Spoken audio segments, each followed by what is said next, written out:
नमस्कार, मैं हूं श्रीकांत प्रत्युष और आप देख रहे हैं citypostlive.com।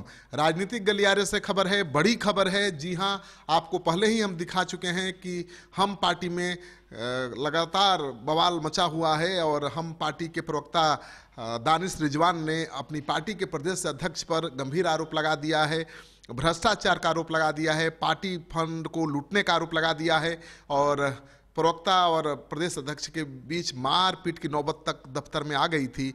और उसके बाद प्रवक्ता ने भी इस्तीफा दे दिया और प्रदेश अध्यक्ष ने भी इस्तीफा दे दिया। प्रदेश अध्यक्ष के समर्थन में पार्टी के कई पदाधिकारियों ने इस्तीफा दे दिया। चोर को अगर चोर नहीं कहूंगा तो मैं राजा हरिश्चंद्र कैसे कह दूंगा? अरे पार्टी फंड में घोटाला हुआ और पिछले 1 साल से मैं नहीं, राष्ट्रीय अध्यक्ष जी भी कह रहे हैं कि आप पैसा का चोरी बंद कीजिए। आप अपने चंगू मंगू के लोग के द्वारा दल में घोटाला करके बैठे हुए और बार बार कहने के बावजूद आप मानने को तैयार नहीं है कि हम पैसे का घोटाला नहीं करेंगे। तो आखिर मैं क्या करता? कब तक मैं चुप बैठता? जब मैं दल के अंदर गरीबों के पैसे का लूट नहीं बचा सकता हूं तो मैं पूरे बिहार और पूरे देश के गरीबों की बात क्या करूंगा? हमारे दल का जो पैसा है वो गरीबों के चंदे से चलता है हमारा दल, और गरीबों के पैसे को लूटने वालों को मैं कब तक बर्दाश्त करता?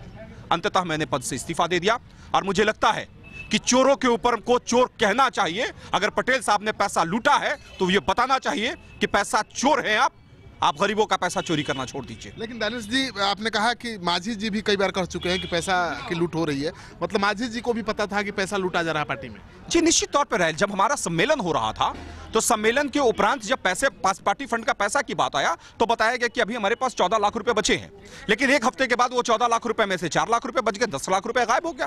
तो अब महागठबंधन का सबसे महत्वपूर्ण घटक दल है हम, और उसके अंदर घमासान जारी है। और आज जीतन राम मांझी का भी बयान आ गया है। जीतन राम मांझी ने बयान दिया है कि पार्टी को नुकसान पहुंचा रहे थे बिशन पटेल।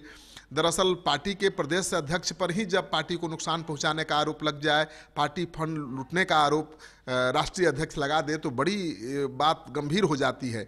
तो जीतन राम मांझी ने अपना स्टैंड क्लियर कर दिया है। आज गया में उन्होंने कह दिया है कि पार्टी को नुकसान पहुंचा रहे थे पार्टी में रहकर, इसलिए पार्टी ने उनको पार्टी से बाहर करने का फैसला ले लिया है। तो जाहिर है कि बिशन पटेल अब हम में नहीं रहे। हम के प्रदेश अध्यक्ष के पद से तो इस्तीफा दे ही चुके हैं, अब हम पार्टी में भी नहीं रहे, उनको पार्टी से निष्कासित कर दिया गया है। तो अब बिशन पटेल का अगला स्टेप क्या होगा, अब कहाँ जाएंगे, ये सबसे बड़ा सवाल है। क्योंकि पार्टी तो उन्होंने छोड़ दिया है, पार्टी से इस्तीफा दे दिया है, पार्टी ने उनको निकाल दिया है, लेकिन बिशन पटेल का कहना है कि अभी भी वो एनडीए की तरफ नहीं जाएंगे, यानी महागठबंधन में ही बने रहेंगे। तो सवाल ये उठता है कि हम पार्टी के नेता हैं, प्रदेश अध्यक्ष रहे हैं और उनको हम पार्टी ने निकाल दिया, तो क्या फिर महागठबंधन में उनके लिए कोई जगह बचती है? क्या लालू यादव से उनकी बातचीत हो गई है? सूत्रों के हवाले से जो खबर आ रही है कि लालू यादव से उनकी बातचीत हो चुकी है और हो सकता है कि हम पार्टी से निकले हुए नेता बिशन पटेल आरजेडी में शामिल हो जाएं, क्योंकि वो कह चुके हैं कि एनडीए में जाएंगे नहीं, तो अब उनके लिए कोई दूसरा दल बचता नहीं है आरजेडी के अलावा। तो देखिए क्या होता है, क्योंकि बिशन पटेल ने किस तरह से अपने पार्टी पद से इस्तीफा दिया था और क्या गंभीर आरोप लगाया था पार्टी लाइन से हटकर राष्ट्रीय अध्यक्ष पर भी और प्रवक्ता पर भी। आप सुन लीजिए। क्या आपको लगता है कि आपका दल फिर एनडीए की तरफ जाने वाला है? जो घटनाएं घट रही हैं, मुझको लगता है कि इसमें दम है और इसी से हमने इस्तीफा दे दिया कि अब महागठबंधन छोड़ के हम लोग कोई दूसरा रास्ता नहीं अपना सकते। कैसे लग रहा है आपको कि बीजेपी की तरफ आपका दल का झुकाव बढ़ रहा है? देखिए ना, जैसे अभी कलकत्ते में धरना हुआ ममता जी का, और हम लोगों ने उसको कंडेम किया कि उनको धरने पर नहीं बैठना चाहिए, जबकि महागठबंधन के सारे लोगों ने इसको सराहा।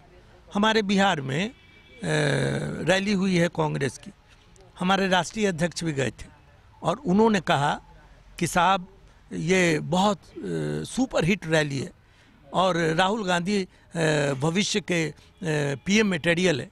और दूसरी तरफ हमारे राष्ट्रीय प्रवक्ता ने कहा कि ये सुपर फ्लॉप रैली है और हम पार्टी को सजेस्ट करेंगे कि हम लोगों को इस गठबंधन में रहने और न रहने पर पुनर्विचार होना चाहिए। तो कोई पदाधिकारी क्या राष्ट्रीय अध्यक्ष से भी बड़ा हो गया कि इस तरह का बयान देगा?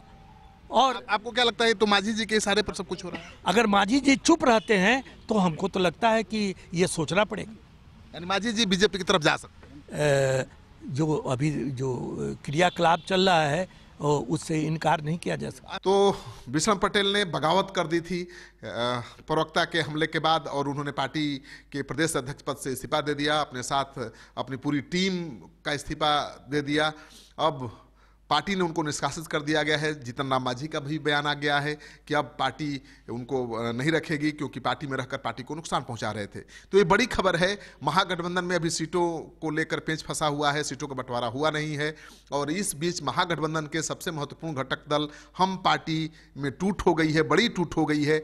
जी हाँ, अब क्या इसका असर पड़ेगा, क्योंकि हम पार्टी 4 सीटों पर दावा कर रही थी लोकसभा की, लेकिन अब जब उसकी पार्टी में टूट हो गई है, एक प्रदेश अध्यक्ष ही पार्टी से बाहर हो गया है, तो अब महागठबंधन में जीतन राम मांझी को कितनी तरजीह मिलेगी। सूत्रों के हवाले से ये भी खबर आ रही है कि अब आरजेडी की तरफ से उन्हें आरजेडी के टिकट पर चुनाव लड़ने का ऑफर भी दिया जा सकता है, क्योंकि पहले ही आरजेडी के बड़े नेता रघुवंश प्रसाद सिंह छोटे दलों को सलाह दे चुके हैं कि वो आरजेडी के सिंबल पर ही चुनाव लड़ें। तो क्या होगा अब तो आने वाला वक्त बताएगा, क्योंकि जीतन राम मांझी बहुत महत्वपूर्ण हैं, दलित के बड़े चेहरा हैं, दलित नेता हैं, और उनको तो महागठबंधन छोड़ेगा नहीं।